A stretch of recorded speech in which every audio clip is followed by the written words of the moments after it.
Le compte à rebours est lancé. Dans une semaine, débutera le premier tour des élections législatives 2022. À l'instar de nombreux candidats, Boutan, candidat Renaissance dans la 9e circonscription, est en campagne. Nous l'avons rencontré rue Paul Clé, dans le 13e arrondissement de Paris.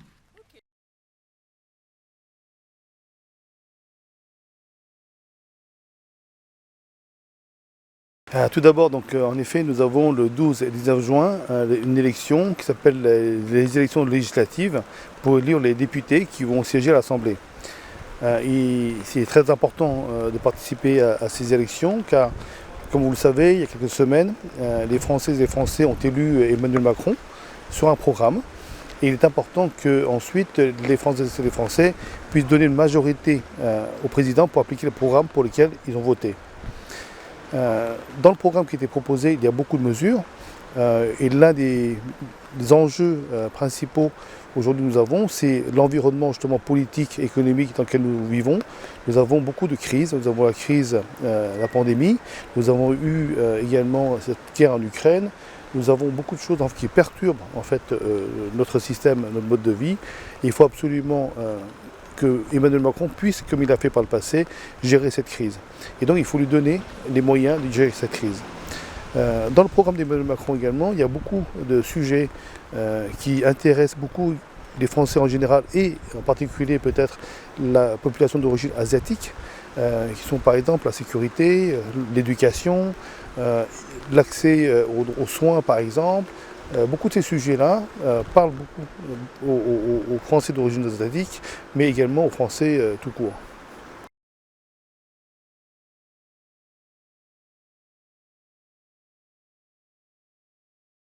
D'abord est élu donc, sur une circonscription et l'un de ses devoirs est de porter justement la voix de ses habitants, traiter les problèmes, apporter des solutions pragmatiques aux problèmes du quotidien des habitants. Un député va travailler pour voter les lois qui permettent ensuite d'appliquer une certaine politique, mais également de remonter les problématiques de sa circonscription et surtout de trouver les solutions adaptées. Et pour cela, il faut évidemment connaître sa circonscription. C'est mon cas, moi j'ai grandi dans le 13e, j'ai travaillé dans le 13e, j'ai fait ma carrière politique dans le 13e et je connais chaque recoin et c'est pour ça que je peux, demain si je suis élu, pouvoir apporter des solutions concrètes aux problématiques du 13e que je connais parfaitement.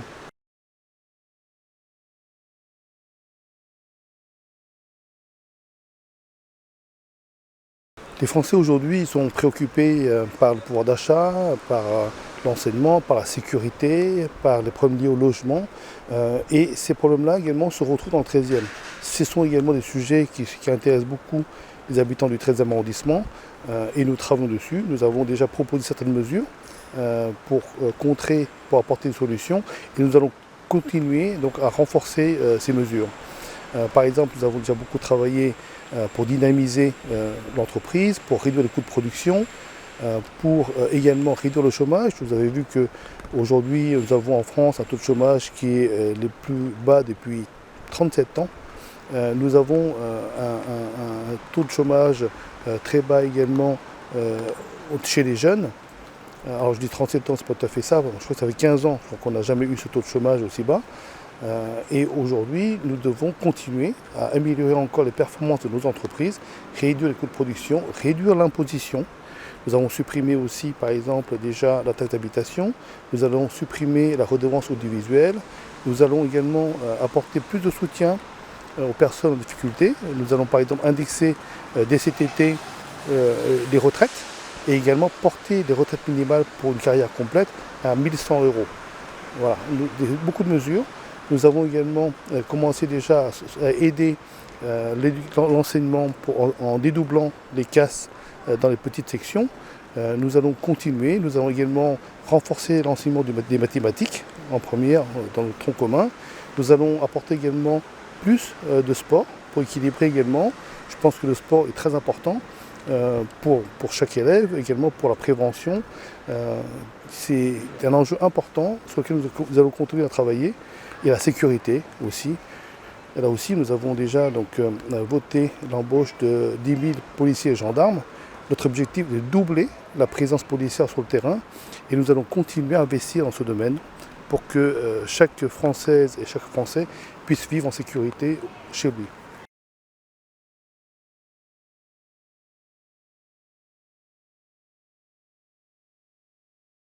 Alors, nous avons déjà parlé un petit peu du programme, il y a beaucoup de choses, comme je vous l'ai dit, mais je voudrais surtout peut-être revenir sur certains sujets qui sont plus liés sur le 13e. Nous avons par exemple l'accès aux soins. Actuellement, je suis en train de travailler avec une clinique gynécologique qui risque de fermer. C'est 150 à 200 patientes chaque jour qui consultent dans cette clinique. Donc je vais travailler pour qu'on puisse trouver une solution pour pouvoir garder cet accès aux soins pour les femmes. Nous avons également travaillé sur le prolongement de la ligne de métro numéro 10 qui permettra en fait de réduire la pollution également et de désenclaver certaines parties de l'approche banlieue et permettre aussi aux habitants du 13e de pouvoir circuler avec moins de pollution. Nous avons été récemment interpellés sur les émanations de dioxine du SICTOM. Ça permet également, donc nous sommes en train de trouver des solutions pour réduire cette pollution, pour avoir un environnement, un air moins pollué et plus pur. Et je travaille également aujourd'hui sur le 13e à une mobilité plus douce. Nous travaillons par exemple à faire plus de transport de fret par la Seine et ensuite avoir une logistique de livraison dans les magasins, etc. en mobilité douce sans pollution. Voilà un certain nombre d'enjeux, il y en a encore beaucoup d'autres, il y a l'enseignement, il y a beaucoup de choses. Nous aurons l'occasion, j'espère, d'en parler plus tard.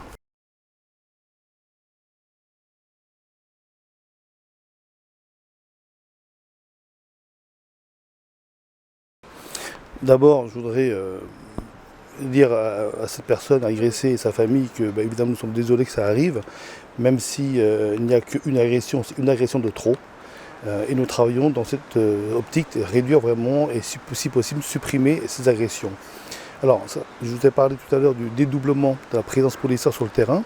Ce n'est pas tout, ce n'est pas suffisant, puisqu'il faut également que ce travail soit plus efficace. Aujourd'hui, par exemple, les policiers sont déjà équipés de tablettes qui permettent de contrôler l'identité, de vérifier pas mal de choses sur les personnes quand ils ont un contrôle à faire, assez rapidement, surtout sur des bases de données fiables. Nous avons également accéléré les procédures judiciaires parce que si jamais il y a des méfaits, il y a des crimes qui sont commis, il faut que ces crimes soient jugés et sanctionnés rapidement. Donc c'est également un travail qui a été initié déjà. Il n'a jamais eu autant d'argent investi dans la justice que depuis le mandat dernier. Nous allons continuer à investir là-dedans. Nous allons également embaucher d'ici 2027 8500 magistrats. Parce que les tribunaux sont encombrés. Et nous avons déjà commencé par exemple pour désengorger également les tribunaux, créer des amendes forfaitaires pour les petits délits, plutôt donc, que surcharger le travail des policiers et des magistrats. Donc c'est un ensemble de mesures et notre but c'est évidemment prévenir et lorsque ce n'est pas suffisant, pouvoir en fait punir et surtout que les peines prononcées puissent être exécutées. Et une chose importante également, nous allons pousser, je vais travailler moi, pour porter, pour que ce soit efficace, la plainte en ligne. Je souhaite qu'aujourd'hui, on passe beaucoup de temps et ça décourage pas mal de personnes d'aller porter plainte. Donc il y a une avancée déjà, nous pourrons faire une pré-plainte en ligne et ensuite aller au commissariat signer la plainte.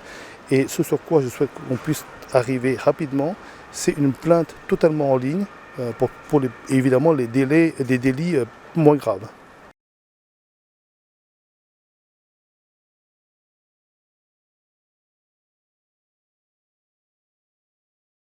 Alors le travail en fait, je dirais, la maintenance des bâtiments, etc., ça ne se décide pas juste en fait au niveau de la mairie du 13e.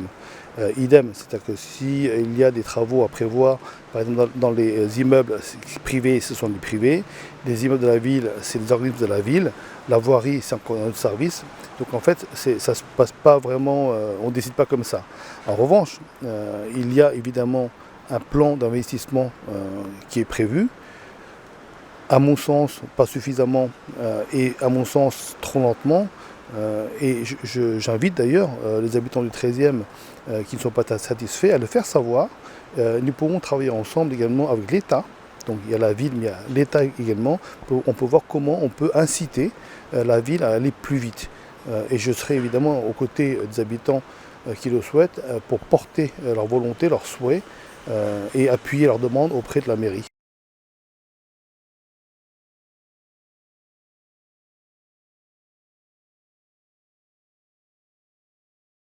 Mon engagement politique en fait remonte à très longtemps, mais plutôt je dirais au sens premier du mot politique, c'est-à-dire des choses de la ville.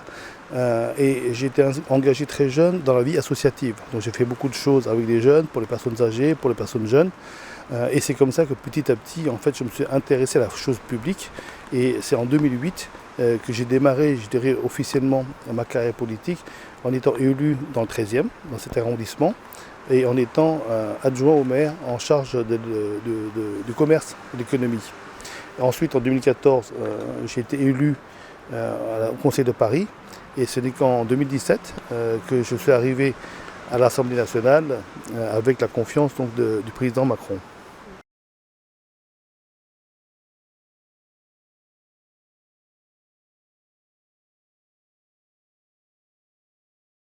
D'abord, leur dire qu'il est important que chacun puisse aller voter le 12 et le 19 juin. Chaque voix va compter puisqu'il est prévu qu'il y ait une forte abstention habituellement aux élections législatives.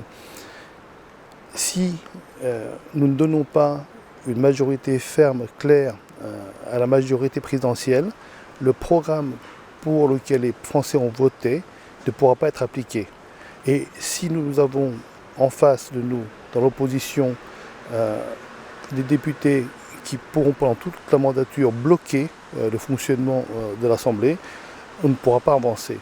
Donc j'appelle tout le monde à aller voter et également ceux qui le peuvent, prendre également des procurations, c'est-à-dire que les personnes qui ne peuvent pas se déplacer parce qu'elles ne sont pas mobiles ou parce qu'elles ont d'autres projets pour le 12 et 19 juin, peuvent donner procuration. Et j'invite aussi par exemple les jeunes à prendre la procuration de leurs aînés pour les voter. Et surtout ceux qui peuvent aller voter s'inscrivent également sur les sites internet du gouvernement pour accepter les procurations. Et je répète, n'importe qui peut prendre des procurations d'une personne votant dans le 13e, mais il faut juste aller voter dans le bureau, dans le 13e, là où la personne initiale doit voter.